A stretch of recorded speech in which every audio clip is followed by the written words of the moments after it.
Good morning everybody, બધાને શુભ સવાર. ધોરણ 11 અને 12ના વિદ્યાર્થીઓ માટે તમે બધા અમને ઓળખો જ છો. માય સેલ્ફ LL ત્રિપદા. ઇંગ્લિશમાં આપણે અત્યાર સુધી બધા વિડીયો જોયા જ છે. આપણે એક વિડીયો જોવાનો છે. બહુ આનંદની વાત છે કે ગવર્મેન્ટનો હમણાં જાહેરાત કરી છે કે 12મા ધોરણના વિદ્યાર્થીઓને સ્કૂલે આવવાનું છે. બહુ મજા આવી છે. ઘણા દિવસ પછી હાશ થયું, ચલો સ્કૂલે જઈએ. ચલો સ્કૂલે જઈએ ને ત્યારે આપણને થોડુંક એવી ફિલિંગ થાય કે હાશ સ્કૂલે જવાની મજા આવશે. પણ યાદ રાખજો, અમને પણ ઘણીવાર આખી સ્કૂલ સૂની પડી છે બાળકો વગર. ધબકતું હૃદય ઘેર હોય તો મજા આવે નહીં. તમે આવશો પછી સ્કૂલ ધબકશે, પણ થોડી કાળજી લેવાની છે, પણ બહુ ધ્યાન રાખશો. SOP ગવર્મેન્ટે બહાર પાડી છે પ્રમાણે આપણે આવવાનું છે. જ્યારે ગવર્મેન્ટ સ્કૂલ તરફથી કહેવામાં આવે ત્યારે સ્કૂલમાં આવજો, પણ બી careful about your own health. આપણે આપણા હેલ્થની પણ વધારે ધ્યાન રાખશું. હવે પાછા આવી જઈએ કે 12મા ધોરણના અને 11મા ધોરણના છોકરાઓ માટે બહુ જ અગત્યનું એક લેંગ્વેજ ફંક્શન છે આપણી પાસે. 30% કોર્સ કાપ્યો છે, એટલે આપણા માટે ઇંગ્લિશ માટે કોઈ કોર્સ કપાયો જ નથી. બધું સલામત છે, બધું 100% છે, સમજી લેવાનું છે. હા, 6 લેસન પછી જે રીડિંગ કોમ્પ્રિહેન્શન અને પેરેગ્રાફ આવે છે નહીં પૂછાય, બાકીનું બધું જ ગ્રામર પૂછવામાં આવશે. એની બરાબર ધ્યાન રાખશું. તમને બધાને પેપર સ્ટાઇલ મળી ગઈ છે. પેપર મેં મોકલાવી દીધું છે 12મા ધોરણના બધા જ છોકરાઓને, અને બધાએ લખીને પાછું મને આપવાનું છે. મને બતાવવાનું છે. તમારી ઇંગ્લિશ નોટમાં લખી દેજો, પછી તમે જ્યારે આવશો સ્કૂલમાં ત્યારે હું ચેક કરી લઈશ. પણ જેની પાસે પેપર લખેલું નહીં હોય જવાબ સાથે, એને ફરીથી 2 વાર લખવું પડશે, યાદ રાખજો. તો be careful about it. Now come on now.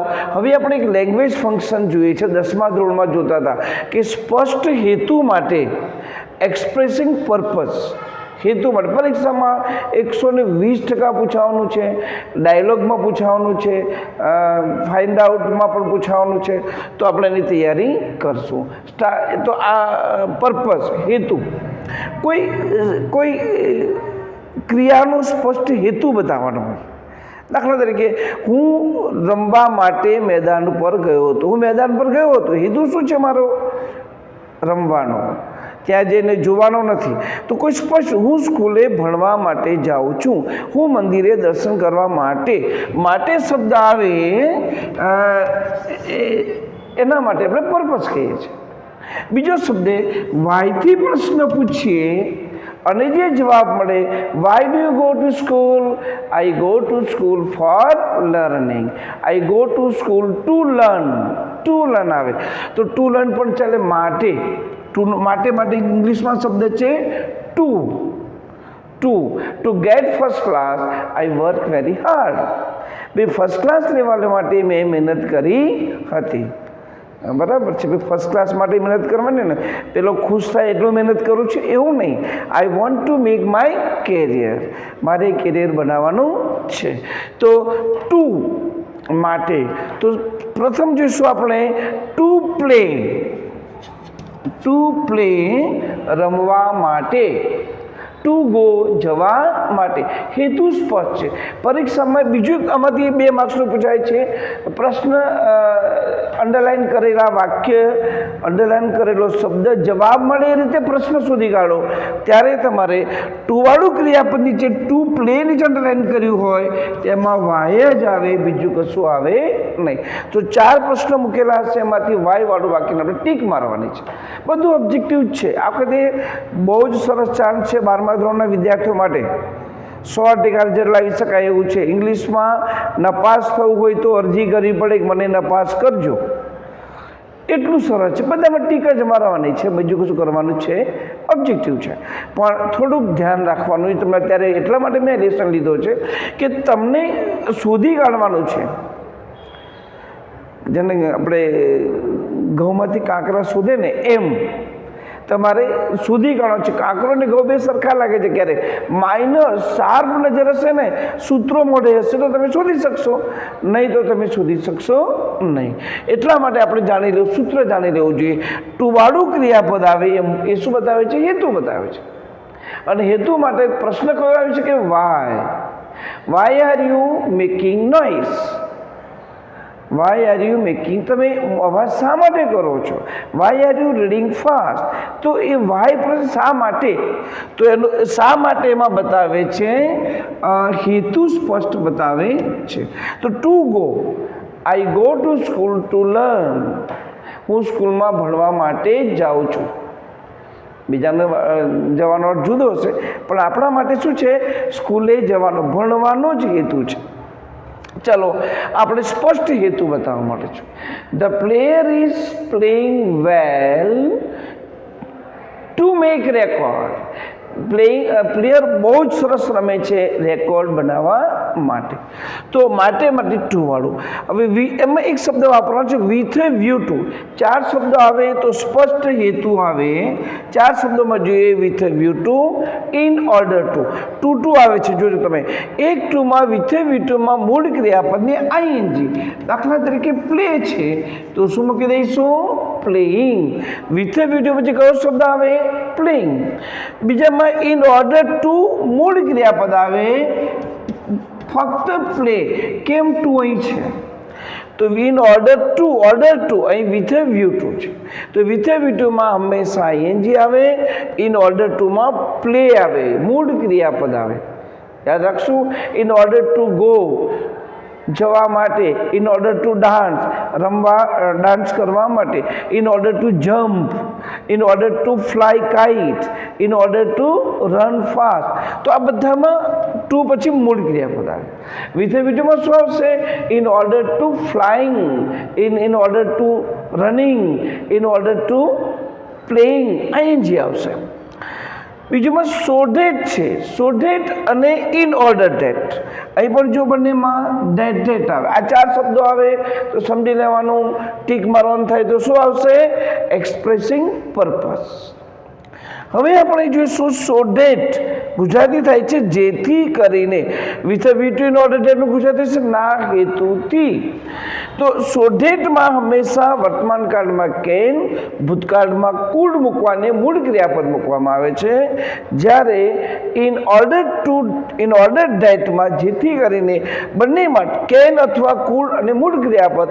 So that he can play, so that he could play. ભૂતકાળ હોય તો કેનનું શું કરશો? કુડ. બે રીતે પૂછવામાં આવે છે. એક find out the proper language function અને બીજું find out the proper response. આ બે પરીક્ષામાં પૂછાય છે. અને ત્રીજું છે વાય, હેતુ માટે. તો યાદ રાખજો, પરીક્ષામાં તમને મિસગાઈડ કરવા માટે એક એક્ઝામ્પલ લઈ લઈએ તો તમને વધારે જ પડી જશે.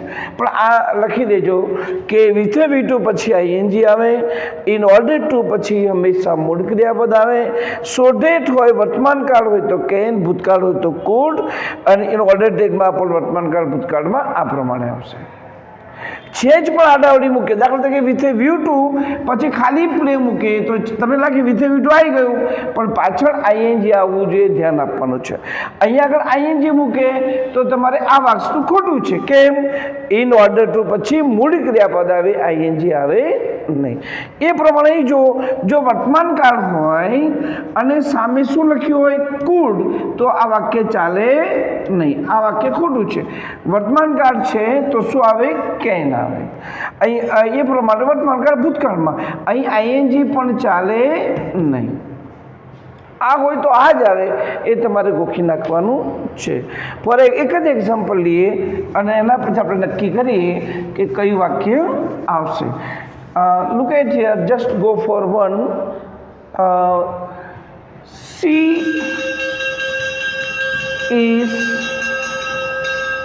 she is writing a letter.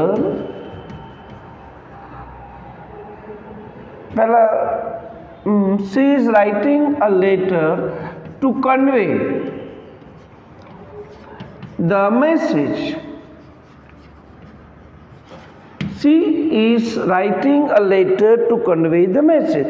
તેણીની પત્ર લખે છે મેસેજ કન્વે કરવા માટે. હવે આમાં હું તમને 4 ઓપ્શન આપું છું, કયું સાચું આવશે? કયું? એક્ઝામ્પલ લઈએ. She is writing a letter so that so that she could convey. બાકીનું વાક્ય આપણે નથી લખતા, સમજી શકશું. બીજું આવશે she is writing a letter with a view to